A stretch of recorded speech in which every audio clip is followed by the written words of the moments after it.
IPL 2026 season ఇప్పుడు ultimate స్టేజ్కి చేరుకుంది. లీగ్ స్టేజ్ ఆల్మోస్ట్ ఎండింగ్కి వచ్చేస్తుంది. ప్లే ఆఫ్ షెడ్యూల్ అఫీషియల్గా రిలీజ్ అయింది. పాయింట్ల పట్టికలో మ్యాసివ్ చేంజెస్ జరుగుతున్నాయి. ఈసారి ఐపీఎల్లో టాప్ 4 రేస్ చాలా ఇంటెన్స్గా మారింది. ఫస్ట్ ప్లే ఆఫ్ షెడ్యూల్ గురించి మాట్లాడితే క్వాలిఫైర్ 1 మ్యాచ్ మే 26న ధర్మశాలలో జరుగుతుంది.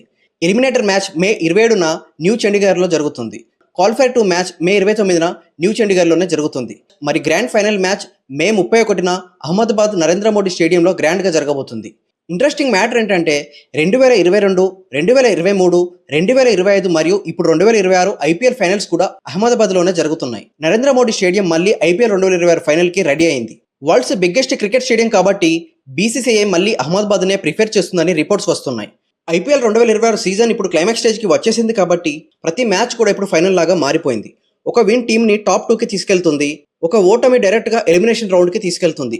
ఎస్ఆర్హెచ్ పాయింట్ల పట్టిక స్థానంలో నెంబర్ 1 స్థానంలో దూసుకుపోతుంది.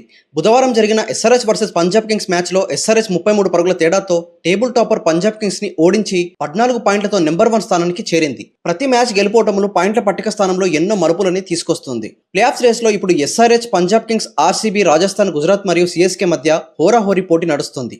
ఎస్ఆర్హెచ్ గెలుపు తర్వాత పాయింట్ల పట్టిక స్థానంలో ఎవరెవరు ఎలాంటి స్థానంలో ఉన్నారో ఇప్పుడు వివరంగా తెలుసుకుందాం. మొదటిగా నెంబర్ 1 స్థానంలో సన్ రైజర్స్ హైదరాబాద్ ఉంది. ఆడిన 11 మ్యాచ్ల్లో 7 మ్యాచ్లు గెలిచి 4 మ్యాచ్లు ఓడిపోయి 14 పాయింట్లతో టేబుల్ టాపర్గా దూసుకుపోతుంది సన్ రైజర్స్ హైదరాబాద్. రెండవ స్థానంలో పంజాబ్ కింగ్స్ ఉన్నారు. ఆడిన 10 మ్యాచ్ల్లో 6 మ్యాచ్లు గెలిచి 3 మ్యాచ్లు ఓడిపోయి 13 పాయింట్లతో రెండవ స్థానంలో నిలిచారు. మూడవ స్థానంలో రాయల్ ఛాలెంజర్స్ బెంగళూరు ఉన్నారు. ఆడిన 9 మ్యాచ్ల్లో 6 మ్యాచ్లు గెలిచి 3 మ్యాచ్లు ఓడిపోయి 12 పాయింట్లతో మూడవ స్థానం నిలిచారు రాయల్ ఛాలెంజర్స్ బెంగళూరు. నాలుగవ స్థానంలో రాజస్థాన్ రాయల్స్ ఉన్నారు. ఆడిన 10 మ్యాచ్ల్లో 6 మ్యాచ్లు గెలిచి 4 మ్యాచ్లు ఓడిపోయి 12 పాయింట్లతో 4వ స్థానానికి చేరారు. 5వ స్థానంలో గుజరాత్ టైటన్స్ ఉన్నారు. ఆడిన 10 మ్యాచ్ల్లో 6 మ్యాచ్లు గెలిచి 4 మ్యాచ్లు ఓడిపోయి 12 పాయింట్లతో 5వ స్థానం నిలిచారు గుజరాత్ టైటన్స్. 6వ స్థానంలో చెన్నై సూపర్ కింగ్స్ ఉన్నారు. ఆడిన 10 మ్యాచ్ల్లో 5 మ్యాచ్లు గెలిచి 5 మ్యాచ్లు ఓడిపోయి 10 పాయింట్లతో 6వ స్థానం నిలిచారు చెన్నై సూపర్ కింగ్స్. 7వ స్థానంలో ఢిల్లీ క్యాపిటల్స్ ఉన్నారు. ఆడిన 10 మ్యాచ్ల్లో 4 మ్యాచ్లు గెలిచి 6 మ్యాచ్లు ఓడిపోయి 8 పాయింట్లతో 7వ స్థానం నిలిచారు ఢిల్లీ క్యాపిటల్స్. 8వ స్థానంలో కలకత్తా నైట్ రైడర్స్ ఉన్నారు.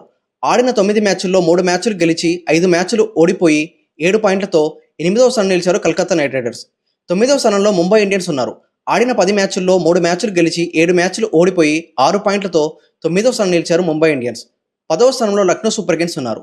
ఆడిన 9 మ్యాచ్ల్లో 2 మ్యాచ్లు గెలిచి 7 మ్యాచ్లు ఓడిపోయి 4 పాయింట్లతో 10వ స్థానం నిలిచారు లక్నో సూపర్ కింగ్స్. ఈ సీజన్లో ప్లే ఆఫ్స్ రేస్ నుండి Calcutta night riders, Mumbai Indians, Lucknow super Kings మొదటిగా ప్లే ఆఫ్స్ రేస్ నుండి తప్పుకున్నాయి. టాప్ 4లో ఫైనల్గా ఎవరుంటారో నెక్స్ట్ ఫ్యూ మ్యాచెస్ డిసైడ్ చేయబోతున్నాయి. మీ ఒపీనియన్ ఏంటి? ఈసారి ఐపీఎల్ ట్రోఫీ ఎవరు గెలుస్తారు? ఎస్ఆర్హెచ్, ఆర్సీబీ లేక సిఎస్కే కంబ్యాక్ చేస్తుందా లేదా పంజాబ్ కింగ్స్ హిస్టరీ క్రియేట్ చేస్తుందా? మీ టాప్ 4 ప్రిడిక్షన్స్ని మాకు కామెంట్లో తెలియజేయండి. అండ్ ఐపీఎల్ అప్డేట్స్ గురించి మన ఛానల్ని సబ్స్క్రైబ్ చేసుకోవడం అయితే మర్చిపోవద్దు.